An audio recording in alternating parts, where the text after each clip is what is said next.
Peace, peace, family. Man, I ain't been live in 2 weeks. Um, I'm not gonna be live long. Probably be live for about an hour. I wanna I wanna cover something with you guys. Um, as you come in, as you begin to come in, make sure you're putting your city in to let the detractors know that as foundational Black Americans, grassroots, we showing up all over the country. We everywhere, right? And we making noise. And I want us to understand something when we see this situation going on with the Democrats and the Roland Martins, all those shills coming in, the Roland Martins and the Al Sharptons and the Kamala Harris and so many of those people going against us, right? I want to be concise and get right to the point, right? I forget all the tether talk and all that stuff. I want our people to understand one thing that these Democrats have to stay on the agenda that they're on because this is the only way that they can survive, right? Now you've had black people, right, that's went hard for reparations for our people over time.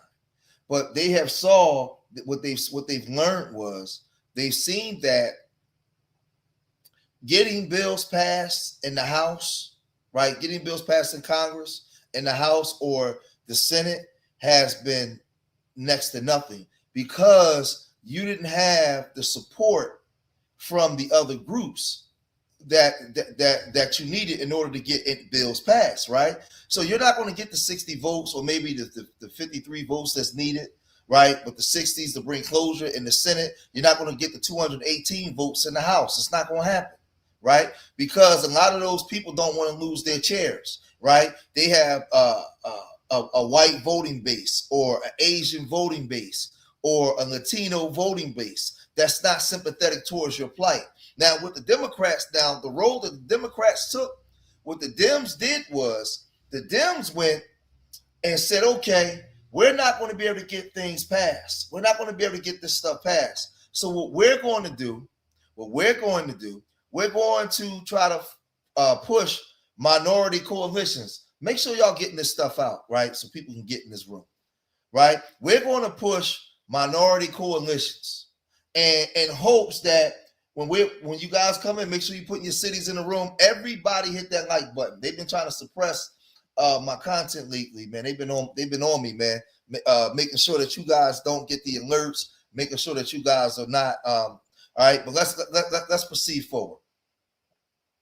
The Democrats have been fighting to push this POC, people of color. The reason why they went in this direction of POC and people of color, and we've become the moral standard for everybody, right? Is because they found out that they couldn't get a lot of legislation pushed, right, in the House or the Congress, even when they ruled the House, controlled the House, even when they controlled the Senate. Certain legislative bills for reparations, they still couldn't get passed because they know that W's and Asians and Latinos are not supporting us. They know this, right? So what they did was their strategy was to build minority coalitions, black and brown coalitions, that maybe these groups will be more sympathetic towards our plight, and we'll be able to get things done because if we get reparations here, we'll get it for everywhere. Well, they're not going to come out and tell you, us foundational Black Americans, that our argument is right. The people of color, the minority coalitions have been a colossal failure. It don't work. It hasn't worked. It failed. The Democrats are not going to come out and tell you that it failed because they would lose all credibility. They know that it's not working. They know that when Latinos come here in America, they fight for their base group, as they should, right? When Indian people come, we got Yonkers in the building. When Indians come, they fight for their base group, as they should. When Africans come. So now when you hear us say these groups ain't on our side, they not rocking with us, they're not for us, right? They hear everything that we're saying. But what they try to do is make us out to be stupid, like we don't know what we're talking about, or we don't have any intelligence, right? So this is why they push immigration bills, Obamacare. They'll go and say, well, we want to be more progressive, right? See, fighting for reparations is not progressive enough. We want to be more progressive. We want to fight for, we want to get legislation passed that's going to be for all minority groups as a coalition so we can get things done. We want to deal in healthcare, right? We want to deal in minority loans for small businesses where we know that it's going to affect really more Latinos and Asians, not the black community, because we don't have a bunch of stores within our communities, right? Or businesses that permeates through our communities. We don't have those.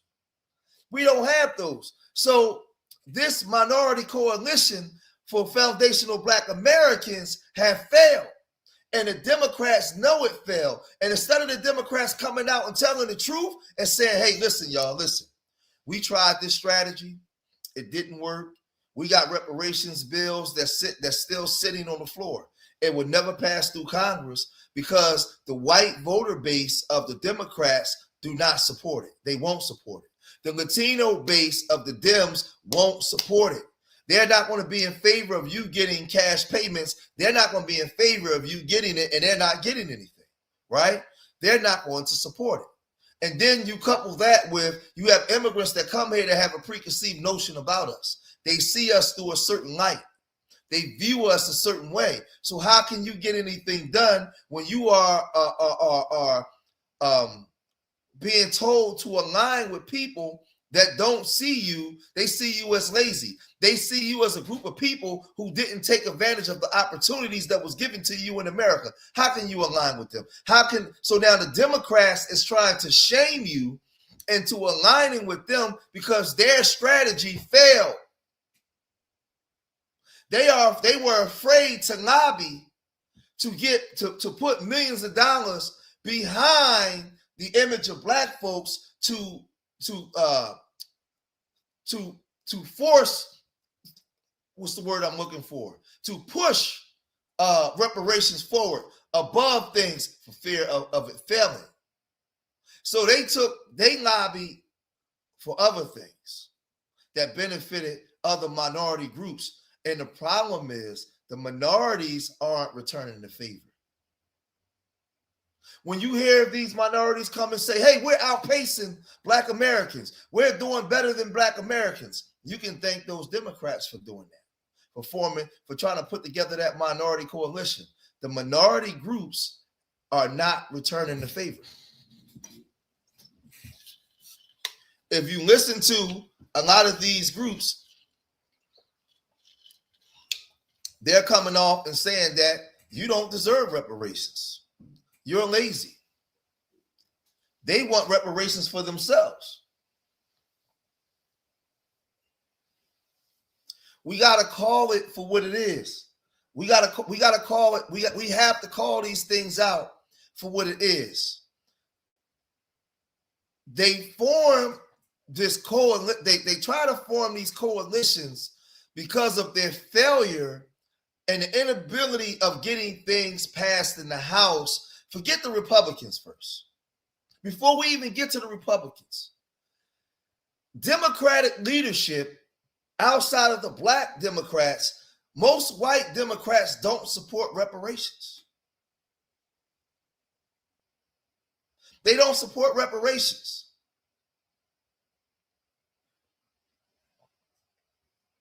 So we gotta call it for what it is. And we gotta start there. And we have to be more practical. I'm seeing my brothers go into these events and they pulling up.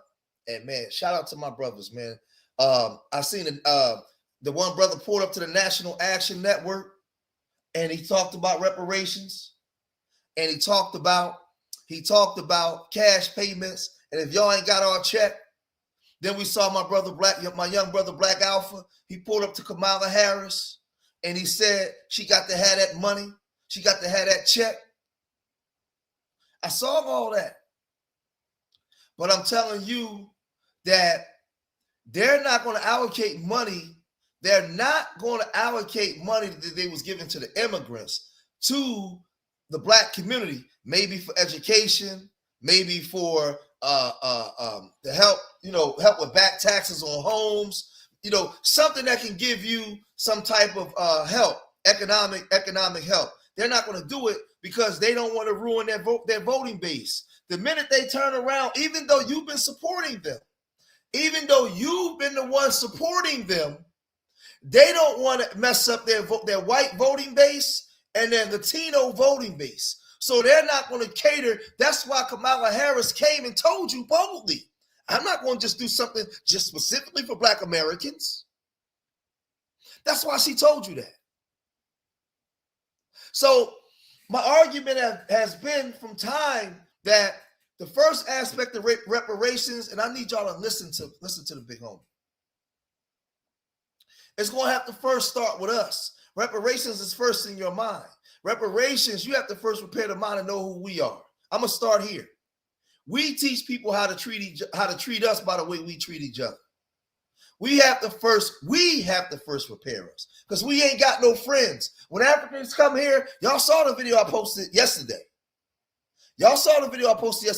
How African families encourage their children to marry white. Y'all saw that? Did you see the way that they was talking? How could you align with a mindset like that? We operate through our blackness. They operate through their nationality and tribe. We are diametrically opposed. Everything that we vote and fight for, they vote and fight against. We are not aligned at all. So how can you have a coalition, a minority coalition, with people that's diametrically opposed to you? Their lifestyle is predicated on you being in the same situation that you're in now. Their lifestyle is predicated on your dysfunction. How can you align with a mindset like that?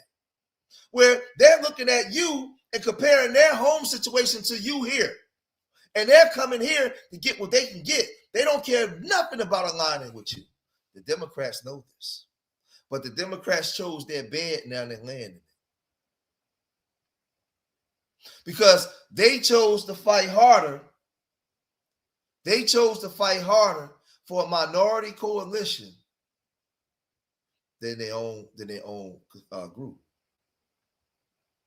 Because they felt like, when you hear them say, well, we got to go with the lesser two evils, they feel like they have no other way. See, I want you guys to understand something, that the black political structure has no power. They have no power. It's been a colossal failure. They are still riding off the backs of the civil rights era. And they have gotten nothing done. There has been no progress. They are not moving at all because they operate in fear of losing their voting base if they fight for anything that has anything to do with Black Americans. If they fight with the fists in the air loud, it turns into a problem. So when you let's share the screen. Let's share the screen. Make sure y'all hitting that like button. Everybody hitting that like button. So when you get here, right, and you get Senate Bill 587, right, in 2025, Maryland Governor Westmoreland vetoed Senate Bill 587, which would have created a commission to study slavery reparations. Now, we can break down why he did that, right? Why he vetoed this bill. Why did he veto the bill? Moore, the state's first Black governor, argued that further study was unnecessary, advocating instead to directly address the racial wealth gap through immediate policy actions such as investments in HBCUs and home ownership, right? So veto justification. Governor Moore stated that while he supports the goal of repair, the state had already studied the impacts of slavery for decades, and he preferred to focus on the work itself.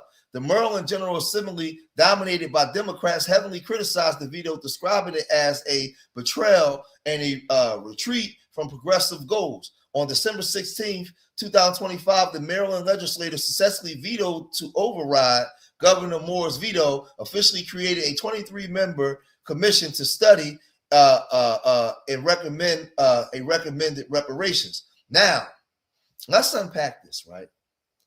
The commission is tasked in investigating policies from 1877 to 1965 and recommending remedies ranging from apologies to financial compensation. Now, I'm gonna tell you why. I'm gonna tell you why I slightly agree with the governor. The reason why I slightly agree with the governor, because we've had many reparations repair and studies, and they go nowhere. Make sure y'all guys is hitting that like button so we can get this stuff out. They go nowhere. He wanted to get money focused on to home ownership, loans where we can get money to get homes, to own our homes, to pay off the back taxes, investments such as HBCUs. What they wanted was to do a study, and that study may be there for 30 years, and you get nothing done. That's all they wanted, studies and studies. We done had a bunch of studies. We know where the money need to go. But the Democrats don't want to rock the boat, because see, what happens is in a place like Maryland, you start giving money to HBCUs, you start giving money to Black Americans for home ownerships. The other groups that's part of the voting base say, what about us? Where our money at? Then it becomes a problem. See, the Democrats play game and they lie to you. And when you call this out, they try to shame you to stand this way. They're paid to keep you in a perpetual tailspin of lack and nothing. You're not allowed to call this stuff out. See, the minute he say, hey, we don't need no more studies. We already got the studies. We already studied out. We studied up. We studied and studied and studied. I'm ready for the exam. They tell you, nah, man, no, you're moving too fast, son. You're moving too fast. Slow down. Slow your roll. Slow your roll. So this is why they don't want to do this, right? So then we go here, right? We go here. Hold on. Democrats often prioritize broader people of color POC legislation over direct African-American reparations due to political viability. The need to maintain a diverse electoral coalition and the immense legal financial challenges of implementing targeted compensation. Broad initiatives are seen as attainable, avoiding the intense backlash often associated with race-specific policies. Oh, so Roland, why don't you just come out and say, hey, man, we can't just directly fight for reparations because we're going to mess up our voting block, man. We're going to mess up our diverse electoral coalition. We won't be able to fight against the Republicans if we just vote for reparations for you guys. That's why Kamala said, I'm not just going to do something just for Black people. What about all the other groups? Oh, well, just come out and tell the truth instead of trying to shame us, right? Political pragmatism and coalition building. Democrats rely on a broad coalition of voters, including POC communities and white moderates. Broad policies addressing systematic inequalities, housing aid, education, health initiatives are easier to pass and more broadly appealing than race-specific. Race-specific, right? Reparations face a high public opposition. Proposing committees to study reparations allow lawmakers to acknowledge the issue without committing to immediate political explosive payouts, thus balancing pressure from activists with electoral risk. Race conscious and versus race specific. While the Democratic candidates discuss race conscious policies to close the wealth gap, they often avoid classifying them as direct reparations, preferring targeted investments and disadvantaged communities over direct payments to specific groups. You are doomed. Doomed. They're not doing anything, but they rather come out here and shame you, right? Many argue that universal or targeted economic policies, right, are more effective at addressing the needs of disadvantaged Black communities without causing the political friction associated with targeted race-based policies. But why they don't come out here and just say this? We know we disagree, but instead of trying to shame foundational Black Americans, why not just come out and say, yo, we can't do it that way because we're going to ruin our voting block?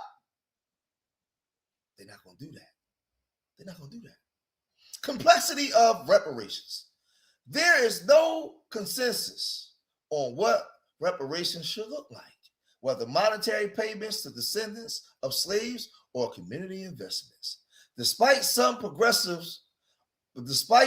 progressives argue that focusing on broad policies failed to address the unique, lasting damage of slavery, and for many Black Americans, the Democratic Party has failed to deliver meaningful progress.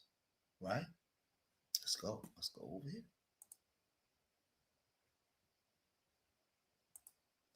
Now watch this. Now look at this, right? Bro, you're just making content for likes and views for the few. You don't believe you'll ever get. But that's what I'm saying. Like, thank you for your comment, right? He came in here just to say that. Like, that's what I'm saying. Like, some of these people are weirdos, man. Some of these people are just weirdos, right? Democrats target other minority groups to build a broad, diverse coalition that strengthens their electoral power. So their electoral power is more important than your reparations claim, family. So yeah, you're voting for them, but they're going to support these other groups over you. As African Americans are the most loyal, consistent voting bloc, by connecting diverse communities through shared interests like economic policies, civil rights, and social justice, the party aims to reinforce support for a united policy agenda. I'm just saying. This strategy serves several purposes. Coalition building.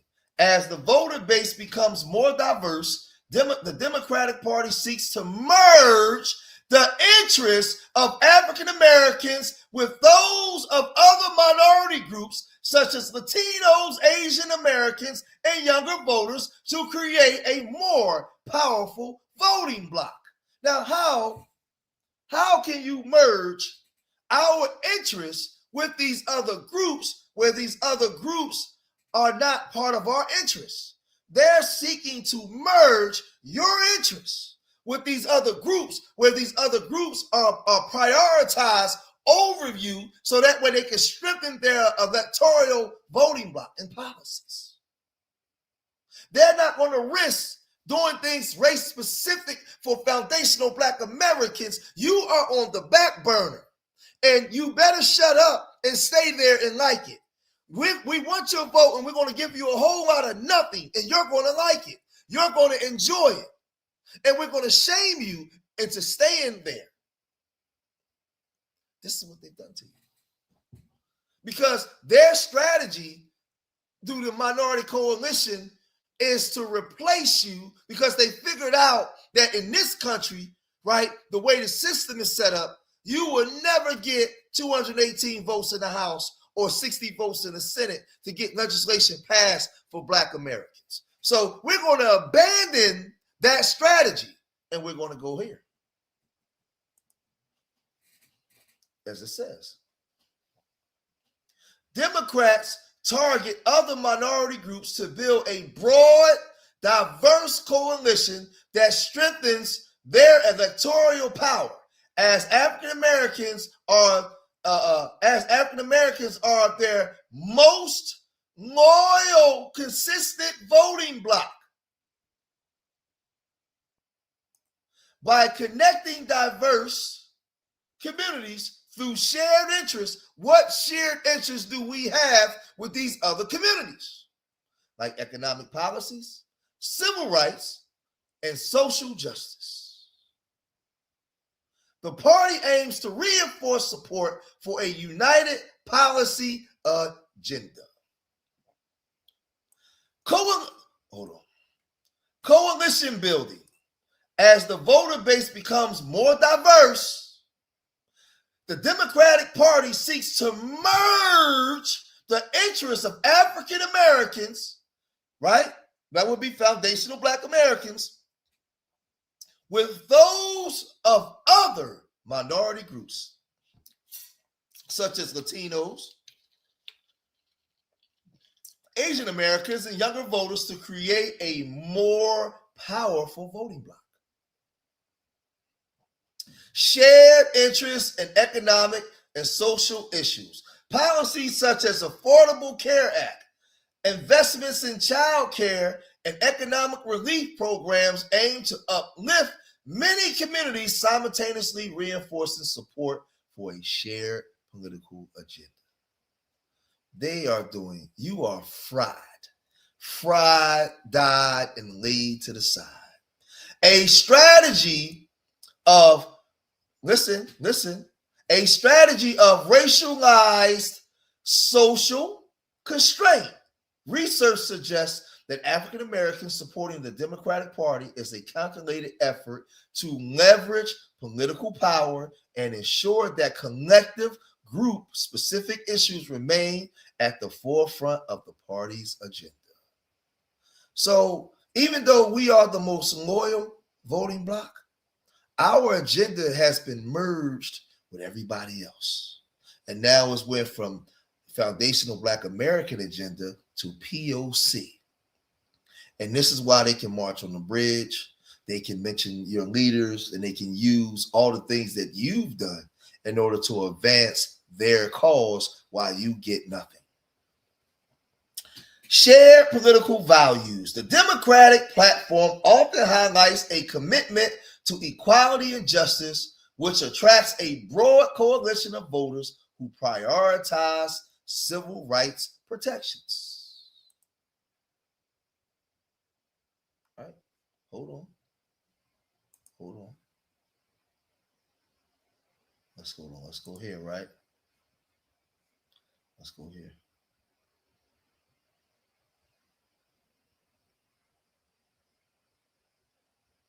Let's go here.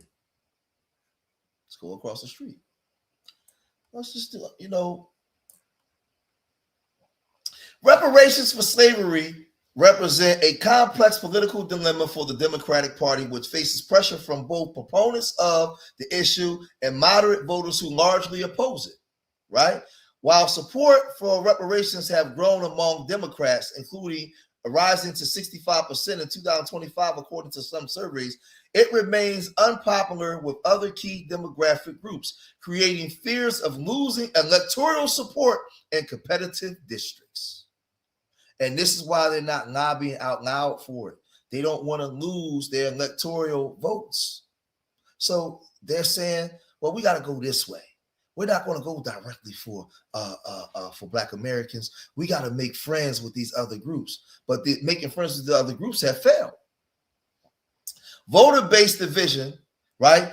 Polling indicates that while a majority of Black adults support reparations, a broad base of white, Asians, and Hispanic voter groups that Democrats rely on mostly oppose them.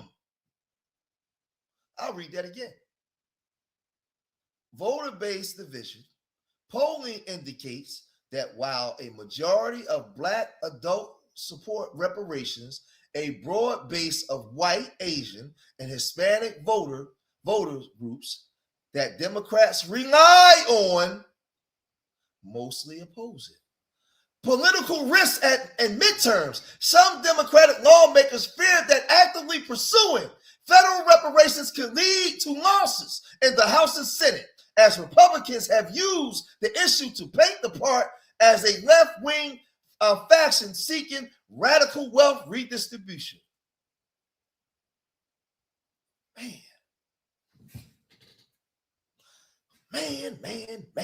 The middle ground strategy. Rather than direct immediate cash payouts, many Democrats officials have shifted towards supporting Study commissions. Oh, we're going to study for 2,000 years. And when Jesus returns, we're going to make sure, listen, when Jesus returns, right, before he takes you to heaven, we're going to make sure that you get those cash payments. But when we're going to wait for the sky to crack open, and Christ is going to return, and when Christ returns, he's going to restore the black community, and when he comes, guess what he's going to have? He's going to come bearing gifts. He's going to have reparations for y'all. Yes.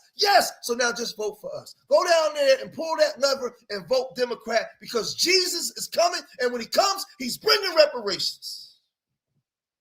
So you just got to keep fighting the good fight. You got to stay in prayer. You got to hold hands, and you got to pray. And we're going to pray and pray and pray. And in 2,000 more years, Christ is going to return, and reparations is going to be in our hands. And we're going to have reparations. That's what they preaching to you. That's what they preaching to you. That's what they preaching to you. Let's get back to it. Rather than direct, immediate cash payments, many Democratic officials have shifted towards supporting study commissions, such as H.R. 40, or targeting community-level investments, which offers a way to show actions on radical justice while avoiding direct commitments that could alienate voters. State-level challenges. Even in heavily Democratic areas like California, officials have faced issues with the feasibility of funding reparations, which candidates for office in 2026 largely navigated the issue carefully to avoid losing moderate support. Pressure from the left. Despite the risk, progressive lawmakers continue to push the issue to keep the momentum alive, arguing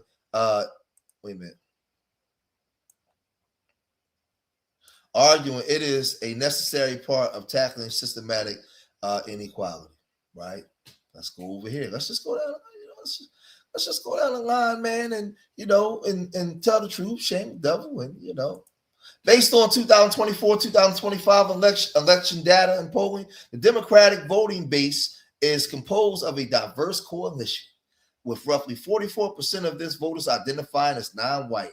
While Democrats maintain a majority support among voters of color, recent trends show shift towards the Republican Party among Hispanic and Black voters, specifically amongst men, right?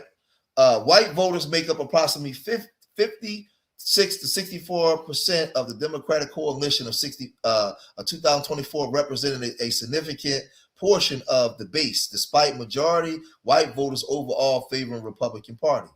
Black voters remain the most reliable Democratic constituency, with roughly 83 to 86% supporting the party in 2024.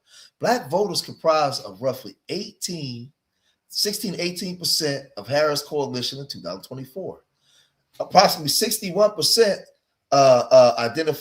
Latinos identify or lean Democrats. However, support has softened, with around 51% backing the Democratic candidate, right? So when you have these voting blocks, of these groups, they are not supporting reparations, and they don't want to they don't want to mess up their voting block, right? Hold on. Let's see. Here we go. Let's go here. Let's go over here. This is what I was looking for. Check this out, right? Based on polling data, while Democrats and white Democrats and Latino Democrats generally show different levels of support for reparations for African Americans. While both groups generally express less support than Black Democrats, yet significantly more support than their Republican counterparts. Latino Americans generally show higher support for reparations compared to white Americans, right? A 2023 Washington Post poll found that 36% of Hispanic Americans support federal reparations, a figure notably higher than white support. Other surveys have shown support among Latino respondents ranging from 33 to over 50%, particularly in regional contexts. While more receptive minorities of Latinos in some polls still oppose direct cash payments. They want to oppose direct cash payments because they don't want to see you with no cheese. They don't want to see you with no money. And in this time, and these times now, when you fast forward to 2-3 years later, they ain't supporting it at all, right? There you go. Some support amongst white Democrats. Lower level support. White Democrats are generally less supportive of reparations than black Democrats, despite holding liberal views on other racial justice issues. What's that white lady, Jane Elliott? Remember Jane Elliott? Y'all remember Jane Elliott? She came on here and talked all that support for black stuff and got everybody all excited and started cheering when they asked her about reparations. Remember what she said? She said no, she don't support it. Yeah, let me tell how to you brothers something. Yeah, them W's will come and give you some head. They'll come do all that. But just because she doing all kinds of wild stuff for you in the bedroom don't mean she support reparations for your people. You just a fetish. You got the Pink Panther running all through your womb, black woman. They don't. They listen. They're used to telling you what to do. They're not. They don't want to see you get anything that they're not getting. You know, they're not your allies. They never was your allies, right? White Democrats are generally less supportive of reparations than black Democrats, despite holding liberal views, right, on other racial justice issues. While 77% of black Americans support reparations, only about 18% of white Americans share this view. Damn! Hold on. While 77%, hold on. While 77%, hold on. Okay. Yeah, while 77% of black Americans support reparations, only about 18% of white Americans share this view. However, in 2020, a 2020 study indicated that support for reparations amongst white Democrats grew to 33%, a significant increase from years prior. While white Democrats are often supportive of structural changes, such as investing in education and criminal justice reform, they tend to be more resistant towards direct cash transfers for reparations, right? Key findings on Democratic views, divided party. As a whole, Democratic supporters are roughly split on the matter for direct cash payments, with roughly half in favor and half opposed, direct and opposed. Younger millennial, white, and Latino Democrats are generally more supportive for reparations than older generations. White and Latino Americans, including Democrats, tend to favor on non-cash payment reparations, such as investments in education, healthcare, and business development. That's because that benefits everybody else. That benefits all of them. All of them. This is why they listen. They want business development, healthcare, because our whole thing is mixed in POC. Remember what I showed y'all. They are invested in. They are more likely to vote for that part because it includes them. See, if you do it race specific, right? Then they're not going to vote. They won't vote for healthcare, investments in education and business development if it's not including them. So there's no minority coalition. Overall, Latino Democrats generally show a higher support for reparations compared to white Democrats, though both groups are less likely to support the initiatives than black Democrats. They still want the minority coalition. I'm just saying. I'm just saying, Roland. Why don't y'all just come out and tell the truth? Why don't y'all just, if you love black Americans, and just come out and say, hey, listen, at Foundational Black Americans family, we want reparations, and we've been trying to get reparations, but we can't get it because white Republicans are not going to support it, and black Democrats are not going to support it. And even these minorities that we tried to build a coalition for, majority of them ain't going to support it. We tried all kinds of strategies and it didn't work. Instead of trying to shame us and disrespect us, just come out and tell the truth. Why y'all just can't come out and tell the truth? No, you rather just replace us with these other immigrants that look like us instead of just telling the people the truth. Instead of just being honest about certain things. They're not honest, right? They're not honest. Hold on.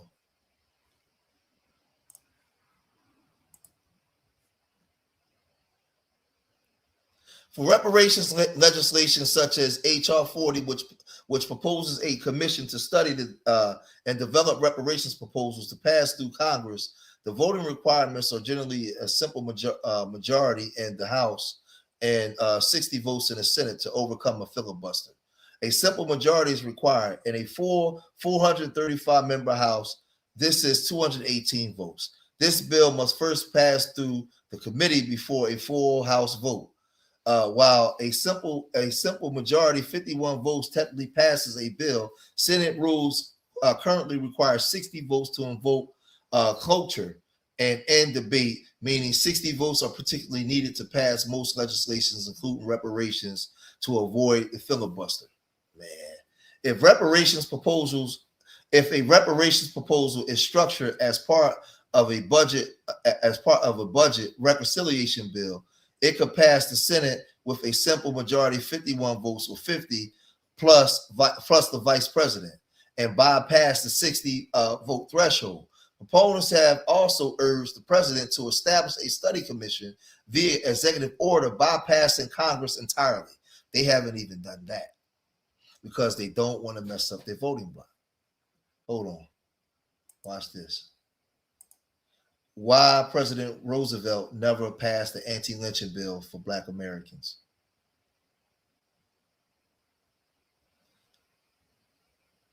Listen, hold on. Watch this, y'all.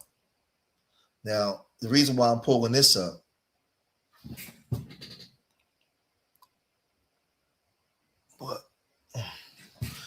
President Roosevelt, FDR, did not pass the anti-lynching legislation primarily to avoid alienating Southern white Democratic voters and lawmakers, crucial for passing his New Deal. FDR feared that supporting the bill would cause Southern senators to filibuster his legislative agenda, so he remained silent on the issue. Right now, the reason why I'm saying that, so you couldn't get an anti-lynching bill passed because they wasn't going to be able to get the New Deal passed, right? You can't get reparations. You can't get hold on. Achieving the 60 vote threshold in the U.S. Senate for federal reparations for African Americans is widely considered unlikely due to intense political polarization, low public support from non-Black Americans, and the structural limitations of the legislative process. Right.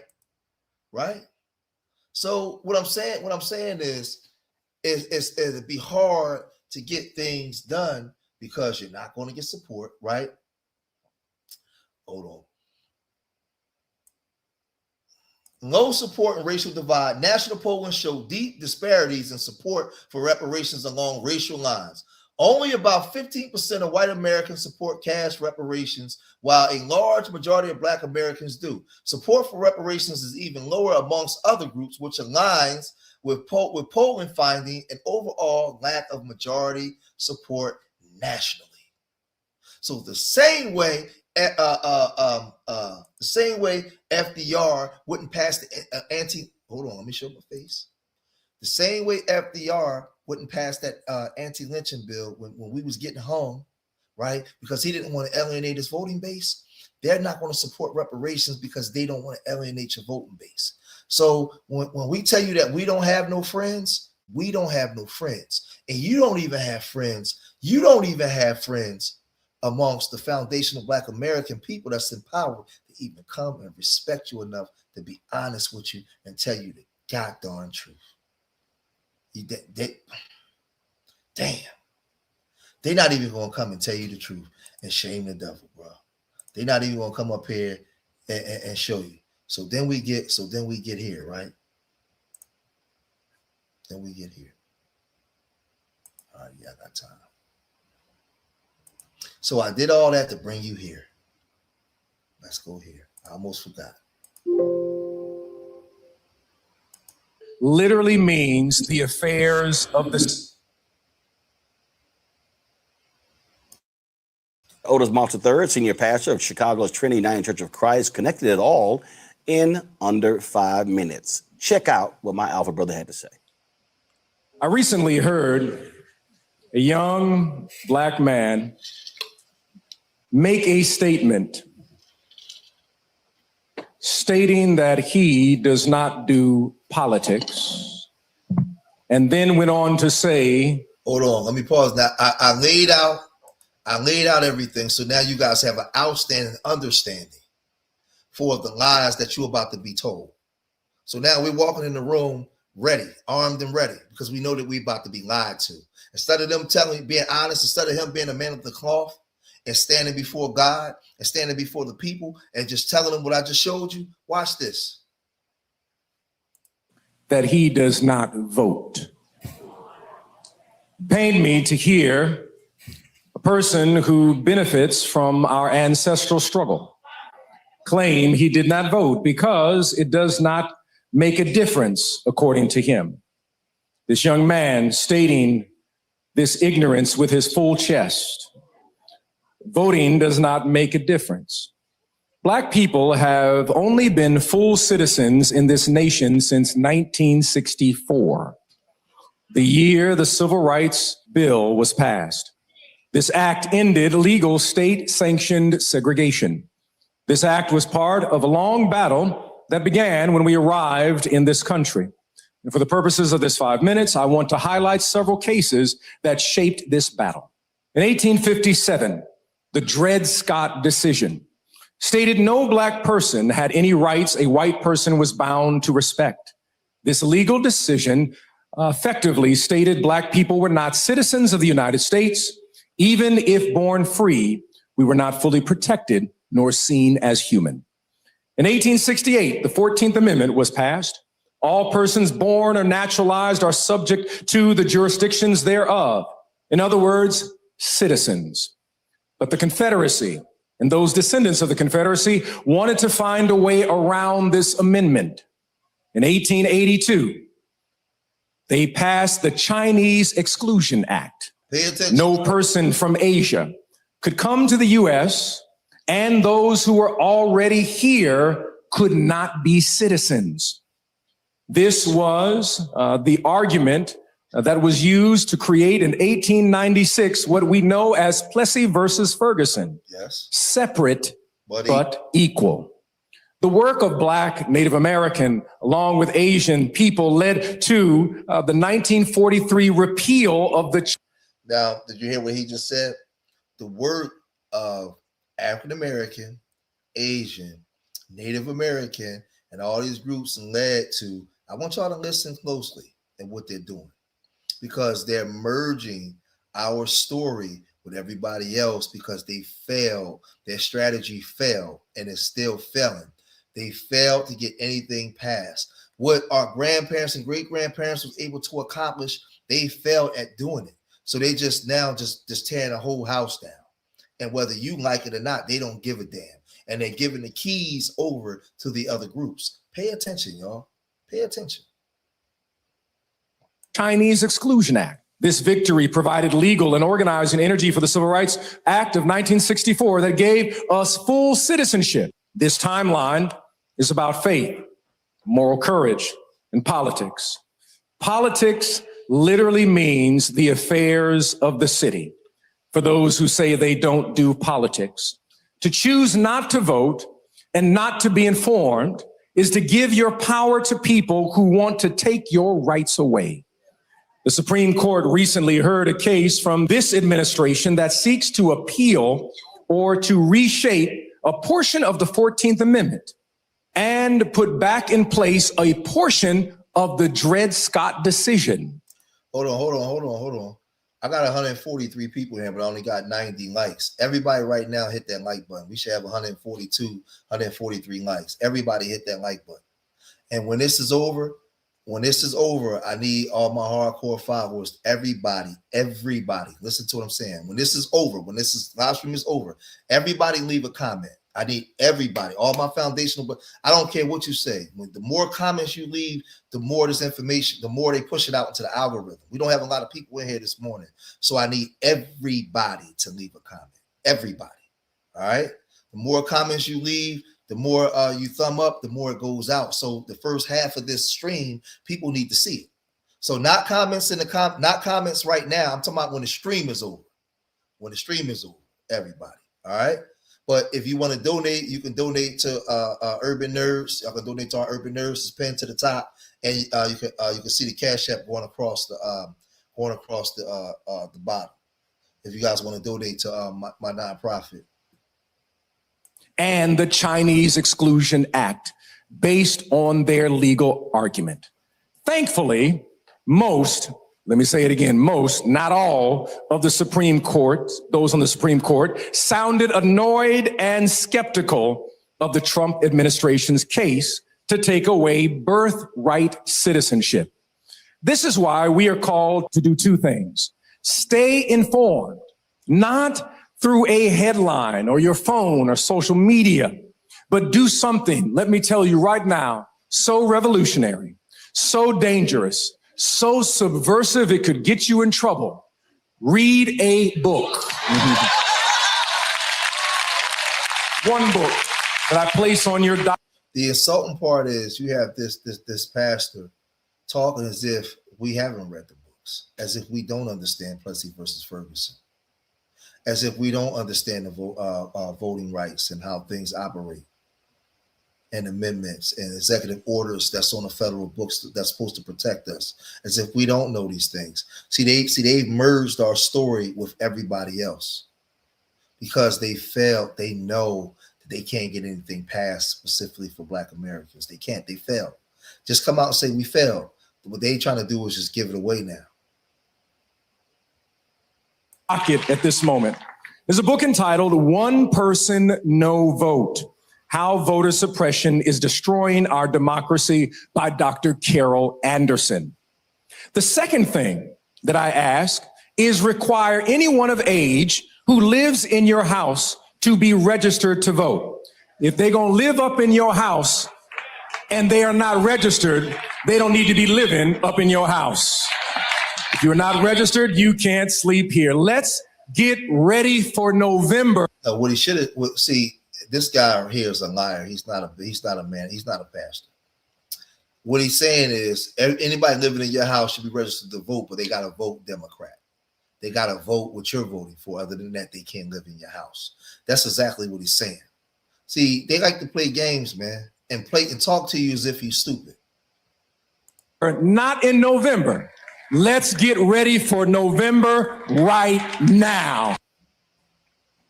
The sentiment that that brother was speaking about, that Reverend Otis Moss laid out and critiqued, is one that I often hear.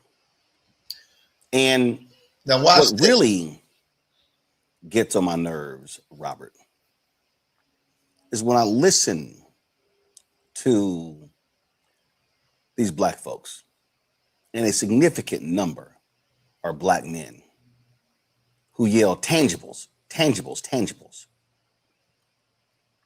But then when you begin to say, okay, I want you to define that agenda, they only seem to say reparations. And when you ask, well, how are you going to get the votes? Then they really can't go from there. And I challenge them all the time on this idea that, so if you don't get something before the election, then you're not going to vote, when the person you're asking of it can't actually give it to you unless there is a vote by the body, whether that is the city council, the school board, the county commissioners, the state legislature, or Congress. And the problem that we have now with all of these people with cheap microphones is that they can yell, holler, and scream on social media. Now you see how he insult us, right? But he's not coming out telling the truth. He's not laying out what I just showed you. He's not coming here saying, hey, man, I love my people, man. Listen, we tried, but we can't get it passed through because a lot of these immigrants and white folks ain't going to support it, right? We're not going to get it. We're not going to be able to get it done. We probably would have been more apt to be more understanding because we understand the racism of this country, but y'all pissing in our face and telling us it's raining.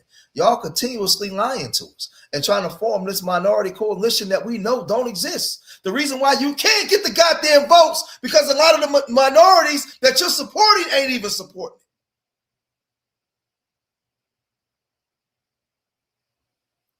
This is what I'm saying. So I'm not being emotional, I'm being passionate just to make a point right now. Just to make a point. That's why I laid out what I laid out in the beginning. But he's not going to come and tell you the truth. He's not going to be honest. He's not going to say, hey, man, listen, man, 75% of our white voting bloc ain't supporting us, man. They support us in other issues, but they're not supporting this, man. He'd rather come out and assault you and then bring a W up here to come up here and run his mouth. But let's listen to some more. Podcasts say a whole lot, but say nothing at the very same time. And look, on that point, when we talk about tangible things for the African-American community, if you don't think that Biden delivered you tangibles, if you don't think Obama delivered you tangibles, if you don't think Clinton delivered you tangibles, then what the hell is Donald Trump overturning? What are all these executive orders getting rid of that we haven't had any tangible things? They're getting rid of all the money that was set up through those NGOs that wasn't matriculating back into the black community. That's what he's getting rid of. You guys was living fat off the hog, and all those white nonprofits and social service programs and all those programs was getting billions of dollars, and it wasn't going into Black Baltimore, Black Philadelphia, Black Memphis. Democratic cities was on fire while we was being gentrified out. So Trump came in and started putting cuts to all those things. So where you guys were selling us out and was allocating money into all these different programs, SBA loans and all these different programs that only benefited other minority groups more than us, Trump started cutting that. So it wasn't a benefit to us. Maybe some of you guys may have benefited, but the masses of our people wasn't. So this is why y'all operate in fear and saying, well, Trump is the racist. He's the worst president we ever had. Trump is a typical W, man, no different than any of all the other ones, right? That's all it is, man. So no. And so now when you hear this man talk, he's going to sound like a slave when he talks. He's going to mention Bill Clinton. He's going to mention Obama. He's going to mention Obama actually signed a bill that gave police more rights. Obama signed a lot of bills that went into play that even with Obamacare, right? Let's just listen to some more. Let's listen to some more.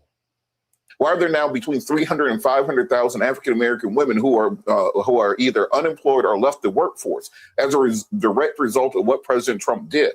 Why are we seeing college admissions for African-Americans, particularly in Ivy League schools, plummet as a result of the Supreme Court decision of taking away diversity, equity, and inclusion programs? Why are we seeing...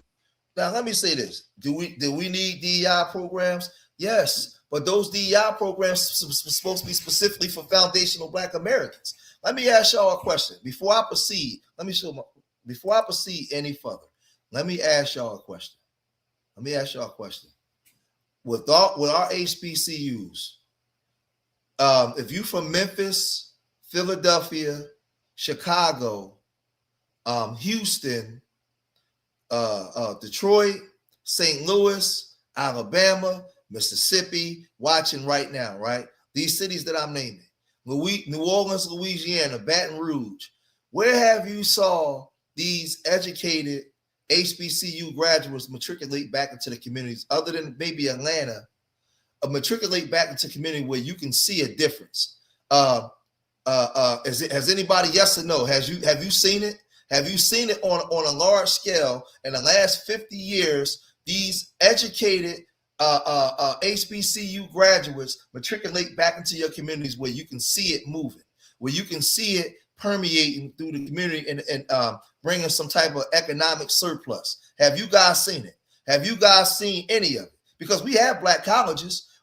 So now we got these DI programs. Have you seen in Baltimore, Philadelphia, Birmingham, Alabama, Mobile, Alabama, Jackson, Mississippi, Jacksonville, Florida? Have you seen it?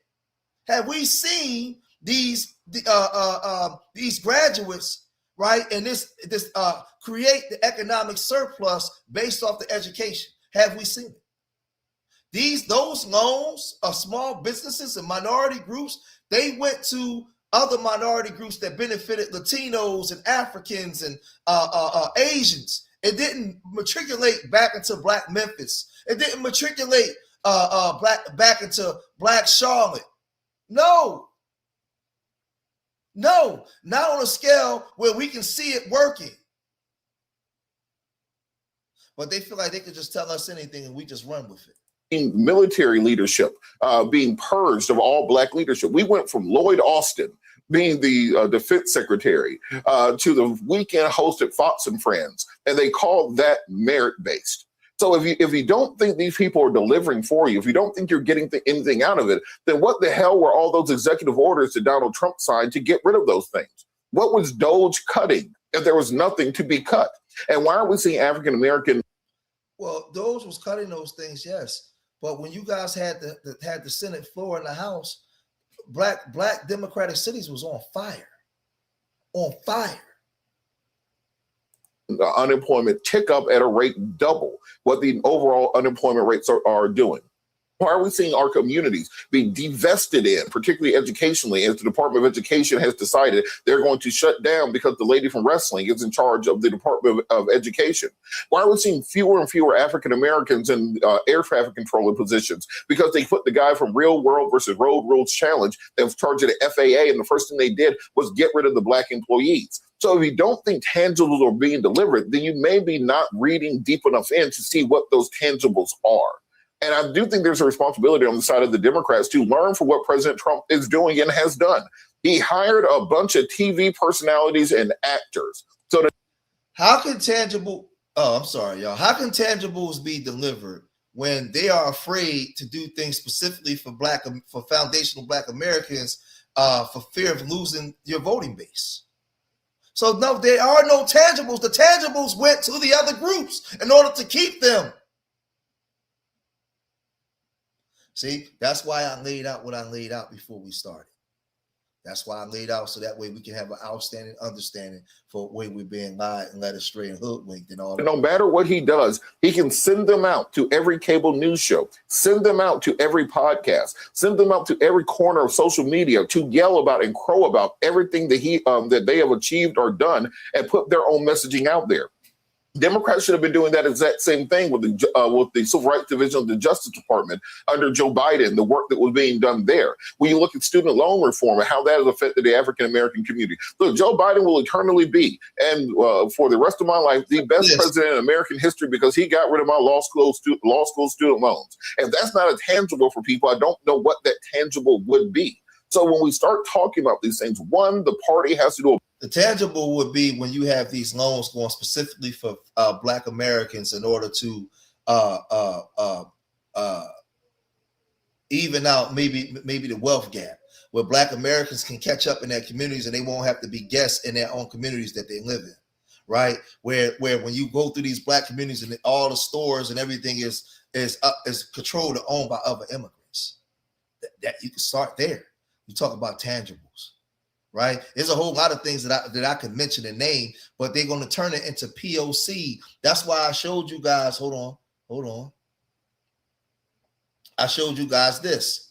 It says Democrats often prioritize broader people of color POC legislation over direct African-American reparations due to political viability, the need to maintain a diverse electoral coalition, and the immense legal financial challenges of implementing targeted compensation. Broad initiatives are seen as more attainable, avoiding the intense backlash often associated with race-specific policies. So they have an inability to be honest. They're not going to come up here and be honest. They're going to shame you as if you are a blithering idiot, right? But no, we understand. A better job of articulating to people exactly what they have done. But two, we have to stop taking our information from the back of a Cracker Jack box. You have to dive in there. Now we get information from the back of a Cracker Jack box. Wow. Dig deep, find out what the policies are, and look how they've actually been implemented to benefit you. Because we're seeing that taking place on the right now, as many of the Megyn Kellys and Tucker Carlsons and Nick Fuentes and Alex Jones are saying that Donald Trump is not delivering on the tangibles for him, and they're holding his feet to the fire on it. We can hold feet to the fire, but nobody on their side is saying we're going to sit home, we're not going to vote. They're trying to change the actions of the people in office, not simply say we're going to let someone else decide our future. So here was this interesting tweet. This is by someone that follows me. I'm not sure if this person is real. Rebecca, This guy tweeted, President Biden warned in 2020 no tangibles that he actually promised sign in law. Not an effing thing. Maybe the Democratic Party should have come with some tangibles. See, again, Rebecca, when they throw out tangibles, it's only one thing they're talking about. That's it. That's all they're talking about. Like this person here. So he posted, the Democrats are not ready to put reparations now on the table after we have been voting for them faithful for over 60 plus years with no tangibles. I think it's time to let them go. Okay. But how are you going to get it passed? And whenever I put that out, it's amazing how people can actually go to the next step. But thinking, well, let me just make the statement. And so the issue also is that when you do say, remember there was someone who's in chat yesterday. Oh, don't come with that general stuff. No, this person said, I'm asking for something that is only for Black people and nobody else. And then of course you got to explain to them how politics actually works. Rebecca, your thoughts? Oh, well, no. You see what he just did? Y'all see what he just did, right? I'm asking for only Black people, and you got to understand how politics work. Well, they're doing certain things only for migrants, only for immigrants, right in front of your face. And they're telling you why they're doing it. That's why I started this stream out with we went in the classroom and I showed you their agenda first. We first showed the agenda. Now we listening to the lies, right? Now we listening to the lies. So if you guys wasn't here in the beginning, you got to go back and see when we went into the classroom what I showed you guys, because this is their strategy. Let's go back. You know what, Roland? Dr. Carr once said on the show that you cannot use the tools of white supremacy to gain Black liberation. And the reason why I mention that is people have to understand, where did this whole thing about tangibles come from? Was it a psyop that people got hooked into? Look, Black people since the beginning of this country and before this country even convened and have demanded rights in North America on this land. And so the idea that there are things that we're asking for our humanity, and we're no longer asking for our humanity, we're demanding our humanity. We're also asking for reparations, yes. However, there is a whole plethora of policy. Reparations is more than just getting a check. Reparations is also having reparations through the tax code policy. It's also making sure having access to education and housing, the ability to pass on generations. Now, why are they talking to us as if we don't know that, right?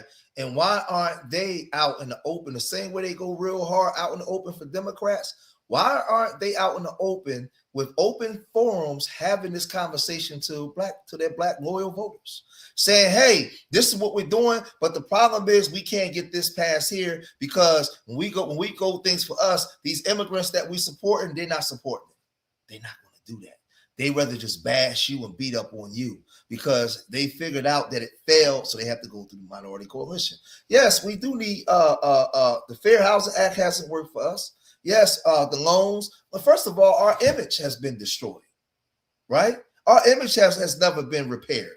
The way that people been conditioned to view us, whether criminals or just through music and entertainment, not our intelligence. Not. There's a lot of things that need to be repaired. But they don't come out and say what she's saying now. They don't come out and tell you why they can't get it done. Why? Hold on. Why is it? What I'm gonna show you. From generation wealth without it being stolen through the color of law. Reparations is more than just receiving direct money. It does include receiving direct money. I want to make that clear. But one thing I would ask is, if we're talking about tangibles, why are we just focusing on one party? Why are we just asking the Democratic Party? Why aren't we asking every major American party to deliver on this particular issue? After all, this is a systemic issue. The need for reparations is because of systemic failure and exploitation, sex trafficking and human trafficking through the lens of the transatlantic slave trade. And so if we're going to talk about this thing, then we need to talk about this thing. But just saying, oh, tangibles.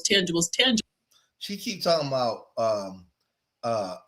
why are we supporting just one? Why are we just looking at one party? Right? Hold on. That's what she said, right? We all heard her when she said it. Hold on. Where we at? Let me, because we are super loyal.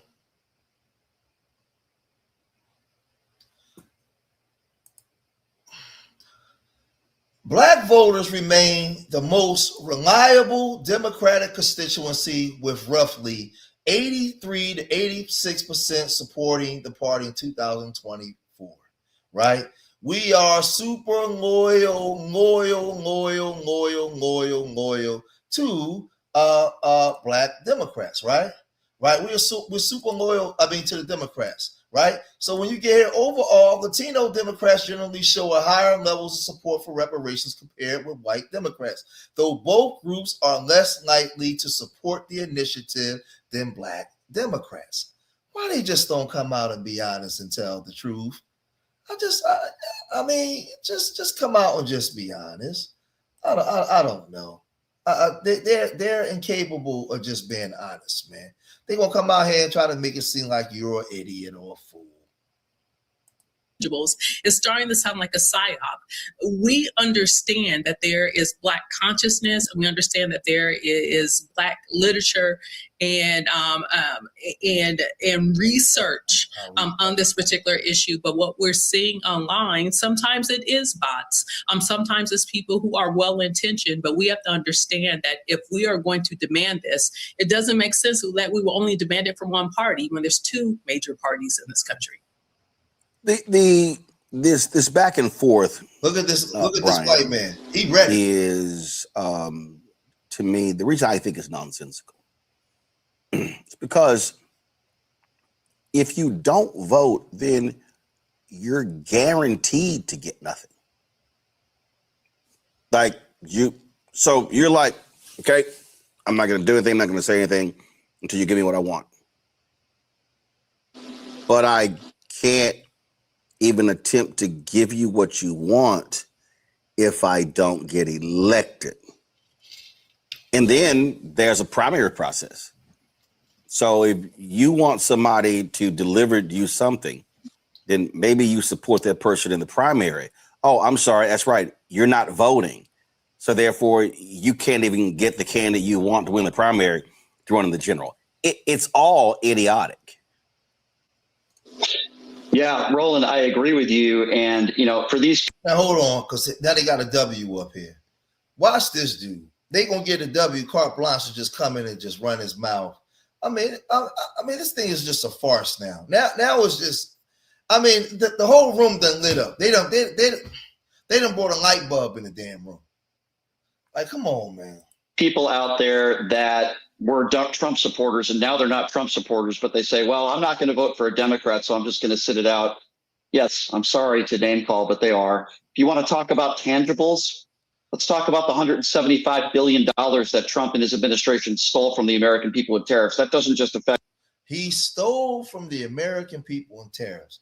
What about the billions of dollars y'all were stealing from the people in these NGOs? And those putting the money in those nonprofit pockets. You only up here mad because he cut your money off. Who the hell do y'all think y'all talking to? African Americans, it affects everybody. Let's talk about this war in Iran that's costing us $2 billion a day when he takes 20 million people off of Medicaid and food stamps that's in this supposed big and beautiful bill. Oh, yeah, by the way, when Joe Biden left office, what was the unemployment rate for African Americans? What's the unemployment rate now? By the way, the entire country, everything's gone up. Inflation, the unemployment rate, private sector. Speak on your people. See, and that's what I'm saying. What's the unemployment rate? Ask him, do he support reparations for Black Americans? Roland. Job growth has gone down. That affects everybody, especially minorities and people in this country that are living paycheck to paycheck. Those are the people that are struggling, that are paying $5. Listen very closely. He said that affects everybody, and the people that's living paycheck to paycheck. I listen well. I listen with my ears, not my emotions. When you hear him talk, he is the guy. He's the people. He would never support reparations specifically for Black Americans. It has to be something that's for everybody. Everybody. He said they live in paycheck to paycheck. He don't give a damn about our story. So what I'm saying, I'm telling you that these Democrats have sold out because some of them tried on a good conscience to get things done. They found out that they couldn't get it done. So they made a gamble and lost. So now they're selling everything out to just the minority groups. They're just giving it all away now because they failed and there's no coming back from it. Right? A shout out to hold on. Shout out to hold on. Shout out to Theron Senior for the $10 cash app. If y'all guys want to donate, through y'all can donate through Cash App, PayPal, or Venmo to the top, and the Cash App is going there. Go straight to the foundation if you guys want to donate to our foundation. But let's listen to some more of this idiot, this craziness. $5 a gallon for gas in this country, but we're told just be patriotic, spend $5 a gallon for gas. No. So I've had it with people at this point that say that, well, I'm not going to vote for this Democrat because they're not doing anything for me. I'm sorry to say this, but they're ill-informed and perhaps they're uneducated, because I can tell you right now, and I can go policy by policy. Now, see, where do Roland Martin get off bringing this W man up here to even say that? Whatever we have amongst ourselves, but you would bring him up here to do that? See what I'm saying? This is wow. See, this is your Christianity minority coalition. All this policy. We don't have time for that. The Joe Biden administration, not perfect. The Barack Obama administration, not perfect. They were absolutely better for America, and they certainly were better for minorities than anything the orange man in office has done over the course of the last year and a half. And that's proven. That's not an opinion. I'm just very clear. Robert, I'm willing to engage these folks, but I'm going to ask this very clearly. Okay, name 5 issues. Name them. I just named 20. Name them. See, I'm not going to sit here and allow the useless rhetoric. See, when I had my debate with Roland Martin, it was in a controlled environment. I couldn't get at him the way I wanted to because I had Senator Vincent Hughes to my left.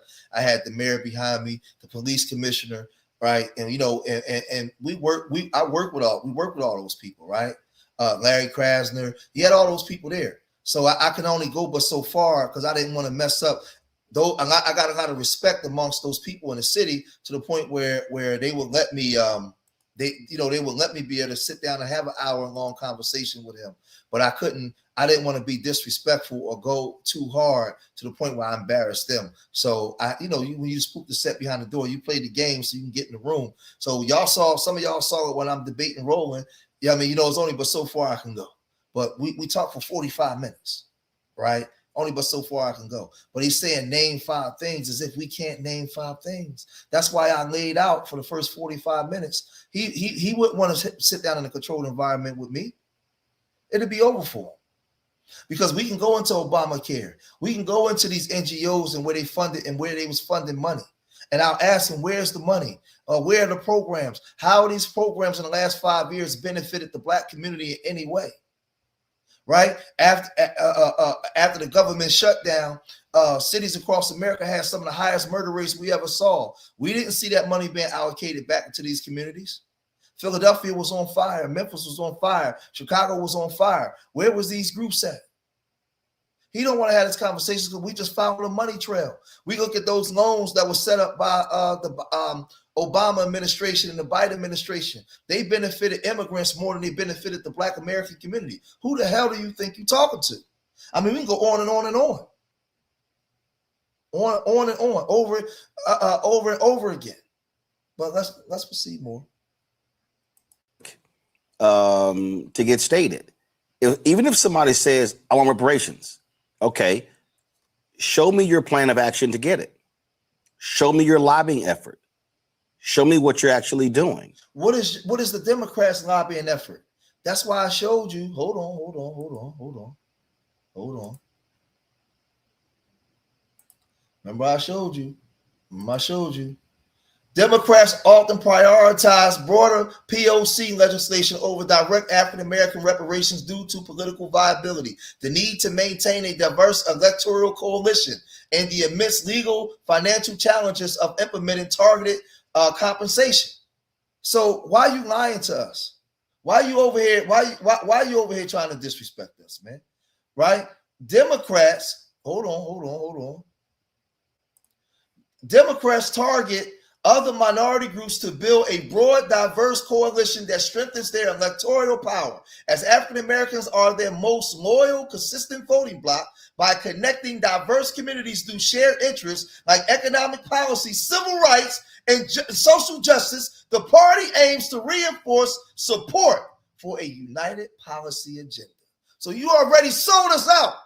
You already took all of our whole story and merged it with everybody else because you failed to get anything passed, so you just gave it away. As a voter base becomes more diverse, the Democratic Party seeks to merge the interests of African Americans with those of other minority groups such as Latinos and Asian Americans and younger voters to create a more powerful voting bloc. So let's go back. So now that we got an outstanding understanding of that, let's go back and listen to these lies. Show me how you're going to get to 218 in the House. How are you going to get to 60 in the Senate? How are you going to get a president to sign it? How do you see? Again, I don't care what the issue is. If the issue is reparations, if the issue is universal health care, the issue is anything, you actually have to do some work to get the elected officials to actually pass it. That means that you're involved in the electoral process. And this idea that I'm just going to sit out, or the silly thing, well, they're just two, I'm not going to choose the lesser of two evils. Well, I'm just letting you know, one of them is going to win. And one of them will be voting on a series of issues that impact your life. So you might want to recognize that reality. And look, this lesser two evils argument is silly. We are in a two-party system. If you do not like the party, then you have to reform the party. Remember, the way that the MAGA movement arose was you had the old school Republican Party. You had the Ronald Reagan, John McCain, Mitt Romney version of the Republican Party. And after Barack Obama beat them, you had the rise of the Tea Party, because they were far more radical and extreme than that old version of the Republican Party. And they felt that they needed to change and take over the party. 2012, 2010, 2012, they were the crazy, wild people. By 2014, they started winning office. By 2016, they were in the White House. And now here we are 10 years after that. Then the MAGA movement is now a more extreme version of that Tea Party. And that is the entirety of the Republican Party. So if you're saying that the Democratic Party isn't doing enough for you, then follow that blueprint and take over the damn party. Look, elections are a multi-billion-dollar industry. If anybody who's worked in elections and campaigns understands that it is a science at this point in time, that these races are calculated down to the block, sometimes to the household on a block, that you count your votes before you even get there. Then it's all about turning out those votes. And then once those people get elected, it's about making sure that you can whip those votes and get the legislation passed. The lobbying industry spends tens of billions of dollars a year on the state, local, and federal level to get the legislation they want passed. And you were talking about the litigation in the court system. Billions of dollars goes into litigating cases all the way to the Supreme Court to ensure that you can get the outcome that you want, and then to make sure that you can get the people on the Supreme Court that you want to be there. Heritage Foundation, all these other groups have been working for decades to get something like Project 2025 written, put into place, and then to build a political apparatus around it to actually get it implemented and to create the legal environment, the court system that can actually make it be sustainable. So this idea that we're just going to say, I want reparations, and somebody's going to show up with a check and a Cadillac, I mean, you got to put the work in. If you want it to happen, that means. You see how he just disrespected us as if we're just saying, hey, get a check, and somebody's going to show up with a check and a Cadillac. And this is what I'm saying. Instead of them saying that their strategy failed, he'd rather come out and disrespect you and talk to you as if you're ignorant, as if you have no knowledge of nothing. This is what they'd rather do. is you're going to have to fundraise hundreds of millions of dollars. You're going to have to build a nationwide apparatus around it so you can get people elected on the state, local, federal level. Then once those people are elected, you're going to have to write legislation. You're going to have to whip those votes. You're going to make campaign contributions. It is work to be done. So simply saying, well, they didn't give us reparations because they don't care about us. No, politics answer the question. First day of political science class, they tell you politics answer the question of who gets what when. And then when you get a graduate degree, where and how. So when you're talking about who gets what when, you're talking about the distribution of finite resources within the society. So just as you want resources for your community, the defense industrial complex wants it. The Israeli lobby wants it. The feminist groups want it. See how he mentioning everybody else but his own group? I want to know what's his background. He looks like he Nigerian, man. He might be Black American, but he got a Nigerian looking eyes, man. I don't know, man. We gotta check that hairline, man. Environmentalist groups want it. Every group wants their piece of the pie. And if you're not getting what you want, that doesn't mean you check out. That means you double down and you outwork everybody else to get it done. And until you're willing to do that, then this is just nascent online chatter until you're willing to make it happen. Why does it feel like we're going backward? Voting rights under attack? So let's stop sharing and let me say this, right? All he did was end it with a bunch of insults as if we're unintelligent. But I will say this, right? The reason why he said what he said at the end, because, hey, check it out, Skinny Aries. With that, those same strategies that he just said, they failed at doing it. It didn't work, right? They in the beginning, they lobbied. They drafted bills, and it didn't work. So they tried a new strategy. We'll try to create a coalition and get minorities on our side. And they found out, and they're not going to be honest. They're not going to be honest. Renaissance. They're not going to be honest. They're not going to come and say, well, we tried with these immigrants, and these immigrants ain't really got our back. They're not supporting us. So they can't come out and tell you that they failed because they'll lose all credibility. They're not going to do that. They're not going to come out and say, hey, man, we tried a strategy and it didn't work, right? America's racist. We know the Democrats is racist. We know the Republicans is racist. We know that these W's would never support reparations for our group. So we tried to get the minority coalition, and the minorities come here and they look at us through the same W supremacist lens that the white folks look at us through. So they can't come back to us and say, hey, it didn't work. Hold on. Say people don't even have to know until. Right, and this is the thing. So I'm gonna tell Black folks, man, honestly, we're gonna have to come together, man, as a group, as our own group, and reparations is gonna have to first start with us repairing us, right? I'm not saying that we can't get reparations, but what I'm saying is, with the power structure that speaks for us and the way the system is set up through these votes, it's a long road ahead. So we got to be, remember I always tell you, we got to be seed planters. We got to plant the seed, right, for the people coming behind us. We may not make it, but we're going to plant the seed so our grandchildren and great-grandchildren can benefit from the work that we put in. These people today are still benefiting off the work our grandparents and great-grandparents did. Right? They still living off the work of Dr. King, Barbara Johns, Daisy Bates, Benjamin Hooks, Fannie Lou Hamer, Mary Bethune-McLeod. Right? They still living off the works of those people of the past. They haven't gotten nothing done. But today, as time moves forward, we are in our time. We got to build now. We got to build today. Right? For the people coming behind us. Right? We may not be in a time when we see reparations, but our children may. Our grandchildren may. But we got to plant those seeds down and provide protection, direction, and correction. Provide sunlight and water to make sure that those seeds blossom into what we're looking for, right? It got to start with us, because the minority coalition don't work. The current Black FBA leadership has sold us out. They sold us out. And we already know that W folks don't want to give us any damn thing. We already know that, right? So what we have to do, I said the first form of reparation starts in the mind. You teach people how to treat you by the way you treat yourself, right? And by the way you treat your brother. In these cities where we have predominantly Black folks, we got to get control of our own people. And we ain't got nobody coming to save us, and we ain't got no friends. We got to do for self. And if we fail to do it for something, then we just fail. Because history has shown us that W folks in this country don't give a damn about us. Immigrants coming here don't give a damn about us. And elite blacks amongst foundational black Americans, lineage don't give a damn about us. That's just the way it goes, man. I'm tired of cosplaying of my people. Yeah, young FBAs do the damn thing. Keep standing on business. I agree.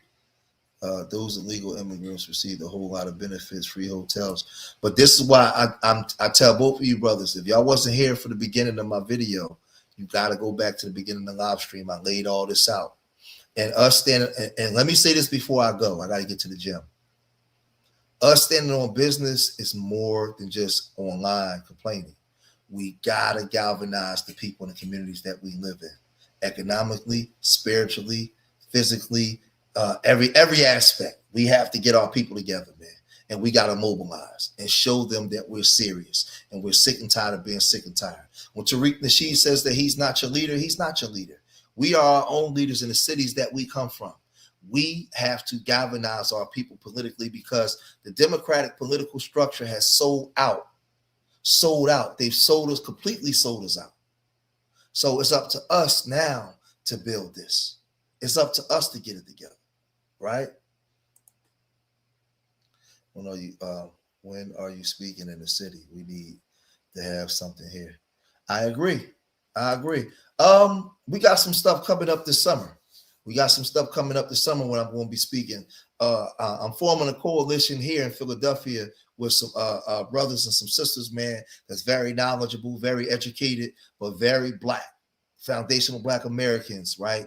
We're forming a coalition where we about to start coming out and getting things done, man, and start moving our people in the manner in which we need to be moved because we've been sold out, man. And instead of those Democrats just telling us the truth and saying, hey, because not all black Democrats are bad.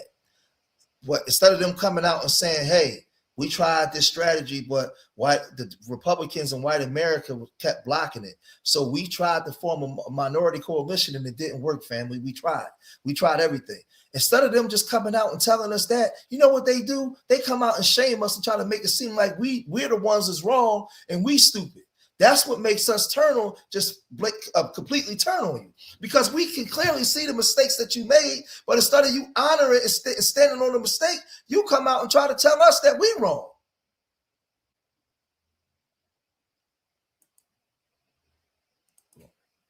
Right.